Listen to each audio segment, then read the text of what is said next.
how are you? Like really, like how are you doing? How are you feeling? Are you happy? Are you sad? Are you content with your life? Are you chafing at the bit? And to start to look at those pieces and start to work with those ideas of bringing in more joy and more peace and more contentment, more community, more social engagement, not social media engagement.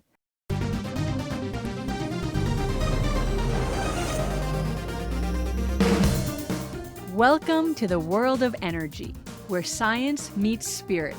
Ancient wisdom merges with cutting-edge knowledge, and the possibilities for a healthier, happier you are endless.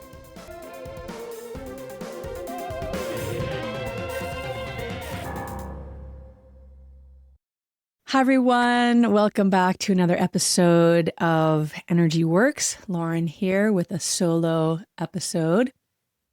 And I've been really doing a deep dive, well, both Blaine and I have for a while, about longevity. We just taught a class with the Eden Method, our mothership, on longevity, and had over 800 people. It's obviously a hot topic. And it's something that I've been studying for a long time. I know Blaine has as well. And there are so many parts and pieces of the longevity literature, dialogues, all of that, data, science. And a lot of it is really confusing and contradictory even. I always sort of joke about the bro boys of longevity because there's a ton of biohacking and data gathering, all of the wearable devices and all of this stuff.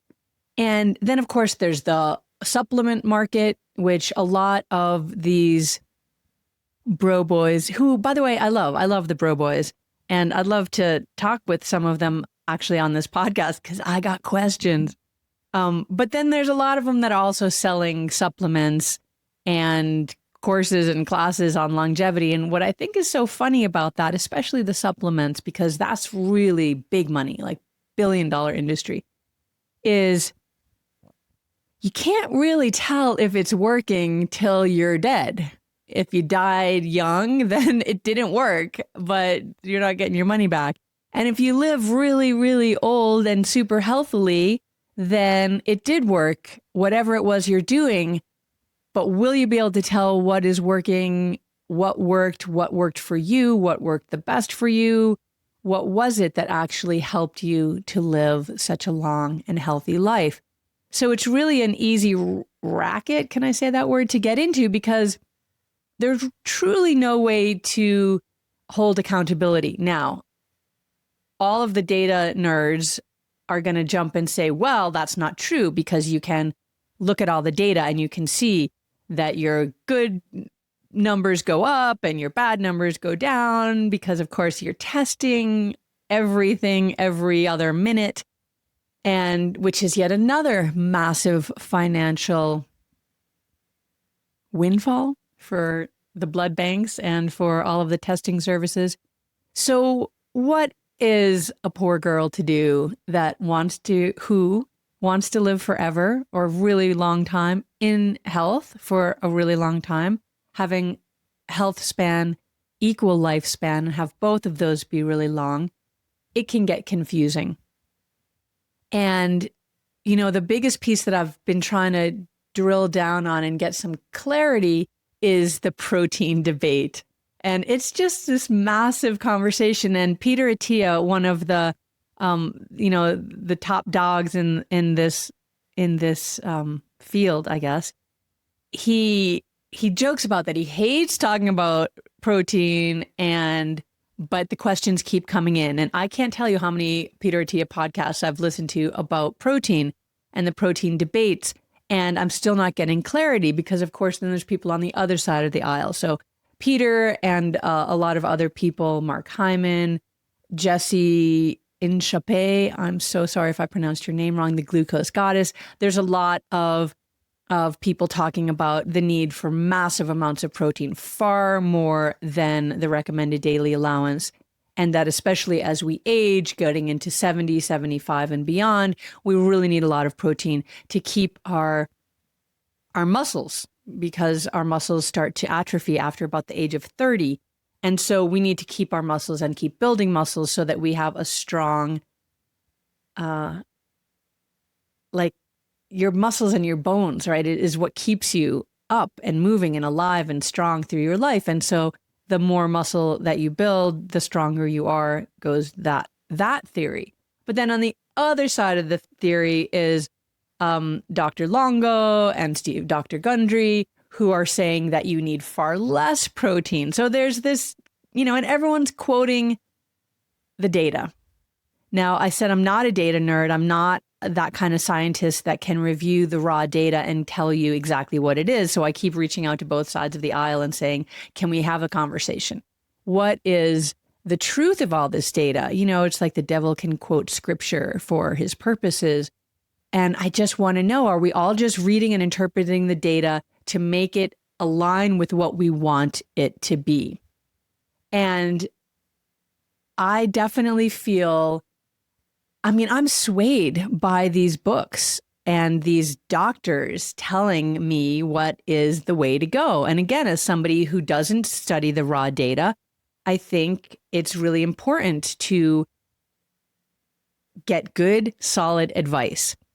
But when the advice is coming from people that you quote trust and they're saying opposite things, then it's really confusing. So I'll read, Dr. Attia's book or Mark Hyman's book, and it's like, okay, I need to be getting, 100, 130 grams of protein a day. And then I'll read Longo or Gundry, and they're like, you need like 50 or 60 grams of protein, and actually too much protein is deleterious to your on and on and on and on and on. So what's a poor girl to do? And this debate goes on. I feel like the debate is strongest around protein and diet. And I'm not even going to get into the differences in diet. You all know that Blaine is a vegan and I'm an omnivore. We both try to be as organic as possible. But it's laughable. I'm laughing even as I talk about it. It's what are you going to eat? And is it this or this? Or there's 5 or 6 or 8 different diets out there. And using common sense doesn't always work. And actually, Longo says in his book, that moderation is key. He kind of shoots that theory down. So it gets really confusing. And that's the biggest piece that is, I feel, the most confusing is what to eat so that you can have a long and fruitful and healthy life. And there's still some debate in the other avenues and the other areas of longevity, but less so. Like sleep, everybody agrees. You need to have good, solid sleep. They don't all agree on the data of accessing all of the data for how to get that sleep. But that, turning off the blue lights at night, having a Wi-Fi free house, dark lights, going to bed early, all of those things. There's not a lot of disagreement on that. So, there's these several areas of longevity and most of them overlap and they agree. Number one, I feel like that everybody does agree on is exercise. You move it or lose it, right? That is really a truism that all of the experts agree with. And sleep, the need to rejuvenate. The need to have a healthy diet. There's not a lot of discussion around or disagreement around that. No one's saying that you should eat UPS, ultra processed foods. That's kind of, everyone's off that one. So you should eat whole foods, clean food as much as possible. Now, again, what those are, a lot of disagreement, but eating them whole, right? So not eating a lot of packaged foods. And so then they all kind of slide into their own pockets of expertise. And that's when you get a lot of that testing and the supplementing and all of that kind of thing. And then some of them, but very few, throw in some of the things that I think is the most important parts of this whole longevity conversation. And I'll say at the outset, because of course I'm biased, I teach energy medicine yoga. I created energy medicine yoga. I've been studying energy medicine with Donna Eden and several other really powerful teachers for quite a long time. And that is really overlooked in the longevity literature. When people talk about energy, they're talking about sleep, getting enough of it or not getting enough of it. Stress, that's a big one in the longevity world, is minimizing your stress. They talk about coffee. I have a little bit of coffee in my coffee cup here. And because of the course that we just taught, I learned from Blaine that the best coffee to drink for increasing the telomere length is drip coffee. So I'm drinking organic drip coffee. But actually, I just put a little bit of coffee in, and then I have my dandelion, which is good for detoxing the liver. And my sweetener is monk fruit because I try to stay away from too much sugar. So there's my health promoting drink, giving a little bit of energy. But nobody's really talking about energy the way we talk about energy on Energy Works, right? The 9 energy systems of the body, the underlying energy that operates every part of your body, the electrical energy that actually animates you. And not a lot of people talking about breath. You can find little bits of it here and there, but breath and breathing capacity is massive for longevity and health span as well.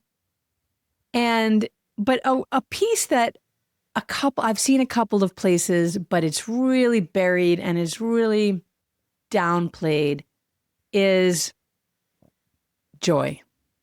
Joy, pleasure, contentment, and hugely community. Dan Buettner talks about community when he talks about the blue zones. And what I feel like is missing from the longevity literature, there's this massive devotion to all of this testing and, all of these biohacks and all of these ways to lengthen your life, hopefully, and to lengthen your health span, which is the amount of life that you live healthily. But where's the joy? If every moment of the day you're just planning for some future where you'll still hopefully be alive and you'll still hopefully be strong enough to do the things that you love, but your days are devoted to, if you're eating 150 grams of protein a day, you're eating a lot, which we don't even take into consideration how much stress that puts on your digestive system. But regardless, you're spending all of your day eating, all of your day supplementing. This one book, it's Gundry. I actually have it right here because I was looking up something else. And, he goes into his whole supplement thing. And then he's like, I always get asked what supplements I take. And so not that I think you should take these, but I'm going to let you know what I take. I'm not going to be able to find it quickly enough here. So he starts off and he lists, 10 or 12. And I'm thinking, gosh, that's an awful lot of supplements. But okay, that's what he's got going on. And then you turn the page and it's like another 2 whole pages of supplements. That's just insanity to me that you are just pouring these supplements into your body, which again, your body has to deal with. So, and not in a whole food system. Now, I know that our food supplies have been really, how do I say this? We know that there's a lot more toxins in the food supply than ever, and there's a lot less robust, good nutrients. The nutrient density in our food supply is also lowered because of our farming practices, because of just the glyphosate that's coating the planet. And now, it's water soluble, so it's in all the water, and then it's in the raindrops. It's like a closed loop cycle. So we know all that. We do know we need to do some supplementation, but that just seemed to me a little bit overdoing it. So where's the joy? Because the truth of the matter is, and Peter Attia talks about this in his book, and if I ever got a chance, Peter, if you're listening to this, if there's some random chance that you're listening to this podcast, please call me up. I would love to have you on this podcast because I really want to talk to you about your book. His book is called Outlive, which right there is so competitive. It's outlive. It's not like live really long, live long and prosper. It's outlive. It's like he wants to outlive. Is it everybody else? Is it his own preconceptions of how he thought he would live? Anyway, it's very yang. Let's just say that. It's very yang, as opposed to the blue zones, which is much more yin. This idea of community and family and support. And in the blue zones, it is about the joy and dancing and crafting and being with others in community. Because that really is the essence and the joy and is that the overall purpose of being here? It's certainly one of them, it seems to me. And when we talk about things that, we want more free time, why? What do we want more free time to do? We want more free time so that we can pursue the pleasures and the joys that we have in our life. Even if it's not community oriented, maybe you like gardening by yourself or reading, or I've been ice skating every day. I go by myself and I love it. I put in a podcast and I spend an hour and a half at the rink, and it's wonderful. And I feel joyful. And the beauty of that is, like, I'm doing it for a few reasons. I'm getting stronger. I'm getting exercise. I'm preparing myself for ski season so that I don't have any injuries. I'm working on balance. I'm working on my breathing capacity. I'm learning something because I'm listening to a podcast. But underneath all of that, I'm having so much fun. And so if you have fun eating a million supplements a day, or rucking, right, which is hiking with a huge, heavy, weighted vest, different than like wearing a backpack with all the stuff that you're going to go backpack and, use. You're just maybe walking around with heavy weights. I'm not opposed to that, but the underlying push beneath all of this feels to me very fear-based. It's like, I don't want to die. I'm gripping on it. I'm going to do absolutely everything I can. But if you're not experiencing joy in this moment, why are you so consumed with prolonging how many more moments that you are going to have in this life? So in Peter's book, Outlive, he goes through all of this really powerful, data-driven, science-backed things about longevity, health span, lifespan. And he gets all the way to almost to the end of the book. And it is a big, fat book. And he gets almost to the end of the book. And then he finally brings up his mental health.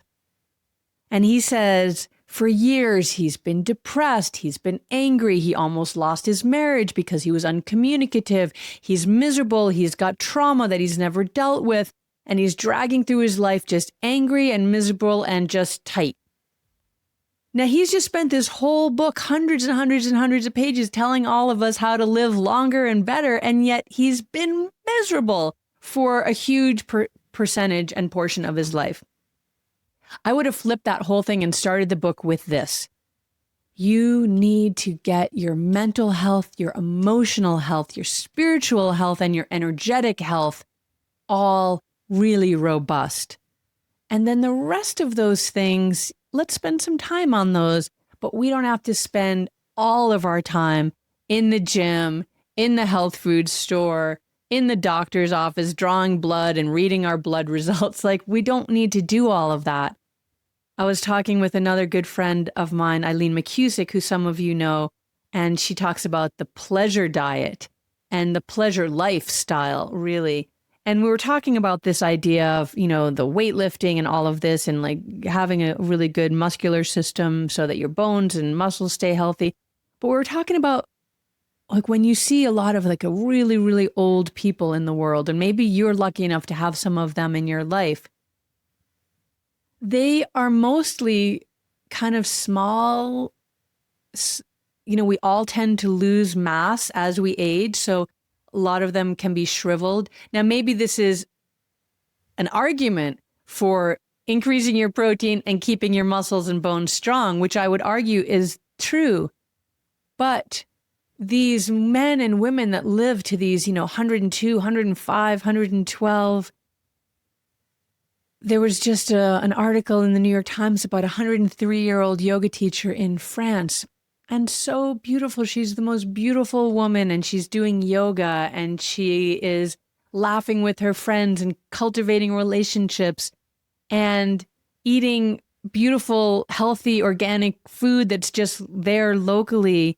And she's not getting her blood tested 6 times a year, and she's not eating a million supplements, and she's not weightlifting, but she is flexible and she is joyful and she is in community quite a bit. And she gardens every day. And so I just want to throw this out there as a completely non-scientific study, but one that you might consider taking on as your own science experiment on yourself. Because really, that is, in fact, what this life is, right? You try things. Do they work? Do they not work? But how are you? Like, really, like, how are you doing? How are you feeling? Are you happy? Are you sad? Are you content with your life? Are you chafing at the bit? And to start to look at those pieces and start to work with those ideas of bringing in more joy and more peace and more contentment, more community, more social engagement, not social media engagement.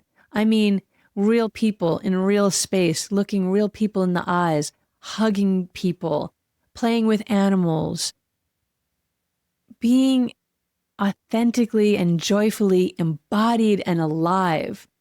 Because if you're not doing that, I just feel like, what is the purpose or the point of living to 120 or 150, or the guy that doesn't want to die at all? Don't Die is the name of his company. It's kind of laughable. And I feel like it's more important to enjoy every moment, because you can do everything right. You can follow to a T all of the, quote, rules of longevity. And anything could happen to any of us at any moment.